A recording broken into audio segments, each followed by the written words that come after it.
Fine साइनोलॉजी channel में सबको welcome. तो आज हम लोग कुछ क्वेश्चंस डिस्कशन करेंगे डिस्टेंस, डिस्प्लेसमेंट, वेलोसिटी और स्पीड के ऊपर। तो पहला क्वेश्चन है व्हाट इज़ डिस्टेंस। तो डिस्टेंस का डेफिनेशन क्या है? तो इसका डेफिनेशन है distance is the path travelled by any object at any direction. इसका मतलब कोई भी ऑब्जेक्ट किसी भी डायरेक्शन में तो जितना पाथ ट्रैवल करता है उसको डिस्टेंस बोला जाता है। तो डिस्टेंस का डेफिनेशन है ये। और नेक्स्ट व्हाट इज़ डिस्प्लेसमेंट। तो डिस्प्लेसमेंट क्या है, डिस्प्लेसमेंट का डेफिनेशन क्या है?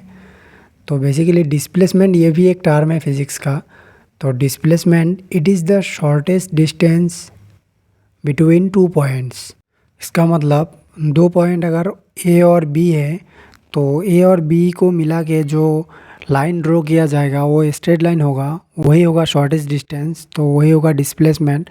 चाहे वो कैसा भी रोड ट्रैवल कर ले लेकिन वो बात नहीं है कि शॉर्टेस्ट डिस्टेंस जो होगा उसको बोला जाएगा डिस्प्लेसमेंट। तो नेक्स्ट क्वेश्चन है if an object travels on the upper surface of A sphere what would be it's displacement, maximum displacement. आप डिस्प्लेसमेंट का डेफिनेशन से ही बता सकते हैं कि जो डिस्प्लेसमेंट का डेफिनेशन है वो है shortest distance between two points. तो आप कंसीडर कर सकते हैं कोई भी स्फेरिकल चीज़ या आप अर्थ को ही कंसीडर कर लीजिए। तो इसमें मैक्सिमम स्ट्रेट लाइन आप कितना दूर जा सकते हैं। तो स्फेरिकल चीज़ में मैक्सिमम स्ट्रेट लाइन आपको जो स्फेरिकल चीज़ का जो डायमीटर है वही उतना ही जा सकते हैं। तो क्वेश्चन अकॉर्डिंग टू क्वेश्चन तो maximum displacement will be the diameter of the sphere. तो वो होगा मैक्सिमम डिस्प्लेसमेंट। तो दूसरा केस में अगर कोई आदमी ए से बी तक जाएगा तो उसके बीच में तो जाना होगा ऊपर से कर्व सरफेस में से जाना होगा, लेकिन जो शॉर्टेस्ट डिस्टेंस होगा वो दो पॉइंट ए और बी को मिला के जो आर्क होगा वही होगा शॉर्टेस्ट डिस्टेंस। तो मतलब वही होगा displacement. Next question is can displacement be zero. Answer है यस। तो मतलब हो सकता है कैसे, मतलब आपको पता है डिस्प्लेसमेंट होगा shortest distance between two points. अपना स्टार्टिंग पॉइंट से अब अगर अपना जर्नी स्टार्ट करते हो और लेफ़्ट राइट और कहीं पर भी घूम के आप फिर से वही जगह पर आ जाते हो, तब इसका मतलब आपका जो डिस्टेंस बहुत ट्रैवल किया आपने लेकिन डिस्प्लेसमेंट कितना हुआ। तो इनिशियल पॉइंट भी वही है, फाइनल पॉइंट भी वही है, इसका मतलब डिस्प्लेसमेंट कितना हुआ, जीरो। तो next question is what is speed. तो आप लोग बहुत सुने होंगे कि स्पीड के बारे में। तो स्पीड क्या है? स्पीड का डेफिनेशन है speed is defined as the rate of change of distance, कि आप एक स्पेसिफिक टाइम में कितना डिस्टेंस ट्रैवल कर रहे हो। अगर मैं 1 मिनट में 30 मीटर डिस्टेंस ट्रैवल कर रहा हूँ तो मेरा स्पीड होगा 30 मीटर पर मिनट। तो स्पीड एक स्केलर क्वांटिटी है। तो rate of change of distance आपको पता ही है, डिस्टेंस भी एक स्केलर क्वांटिटी है, तो इसका जो रेट चेंज होगा वो भी स्केलर क्वांटिटी होगा। तो next question is velocity. What is velocity. Speed और वेलोसिटी के बीच में थोड़ा फ़र्क है। तो वेलोसिटी का डेफिनेशन हम लोग जान लेते हैं पहले। The rate of change of displacement is called velocity. तो यहाँ पर डिस्प्लेसमेंट की बात हो रही है। तो अभी हम लोगों ने जाना कि डिस्प्लेसमेंट में डायरेक्शन आता है। तो डिस्प्लेसमेंट एक फैक्टर क्वांटिटी है, तो वेलोसिटी भी एक फैक्टर क्वांटिटी है, और यह है स्पीड और वेलोसिटी का फार्मूला। अभी हमारा नेक्स्ट क्वेश्चन है what do you mean by acceleration zero.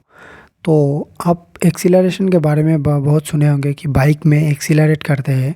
जैसे एक्सीलरेटर का काम क्या होता है, जो स्पीड को बढ़ाता है। तो what do you mean by acceleration zero. तो acceleration zero means the object is moving with an uniform velocity. तो मतलब वहाँ पर वेलोसिटी का कोई चेंज नहीं हो रहा है। तो मतलब एक्सीलरेटर ना दबा रहा है, राइडर कुछ नहीं कर रहा है, तो नहीं दबाएगा, इसका मतलब वेलोसिटी सेम ही रहेगा, तो एक्सीलरेशन जीरो होगा। तो डी वी मतलब rate of change of velocity is called acceleration. तो rate of change will be zero, that's why acceleration will also be zero. And the next question is what under which condition speed equal to velocity. तो speed और velocity तो आपको पता है speed एक scalar quantity है और velocity एक फैक्टर क्वांटिटी है। तो वेलोसिटी में डायरेक्शन की बात आते हैं और स्पीड में डायरेक्शन की बात नहीं आते है। तो when the path for both the cases will be straight line then the speed will be equal to velocity for any traveler।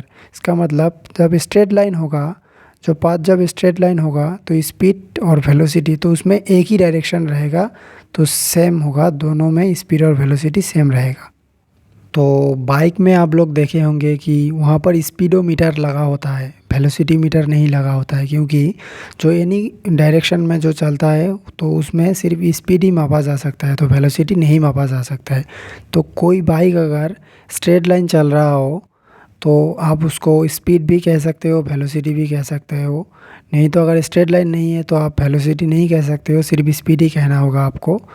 तो under which condition speed will be equal to velocity, तो when the path will be straight line. The next question is what is the condition for an object to distance equal to displacement. ये भी same है, इससे previous वाला जो question है उससे same है। If the path travel is straight line.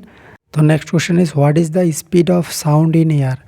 तो एयर मीडियम में साउंड का स्पीड कितना है, तो इसका आंसर है 330 मीटर पर सेकेंड। तो ये एक अप्रोक्सीमेट वैल्यू है, तो 331 मीटर पर सेकेंड ऐसा होता है। तो ये क्वेश्चंस इतना हार्ड नहीं है और थोड़ा कॉन्सेप्चुअल क्वेश्चन है, तो आपको समझना पड़ेगा। आपको सिर्फ कॉन्सेप्ट समझना है, कॉन्सेप्ट अगर समझ जाओगे आप तो आपको कोई नहीं रोक सकता, आपको फिज़िक्स अच्छा लगेगा और बहुत इंटरेस्टिंग भी है। तो अभी हम लोग नेक्स्ट क्वेश्चन डिस्कशन करेंगे, एक ट्रू फॉल्स बेस्ड क्वेश्चन है। तो displacement is a scalar quantity. तो अभी हम लोगों ने पढ़ा कि डिस्प्लेसमेंट एक फैक्टर क्वांटिटी है, स्केलर क्वांटिटी नहीं है।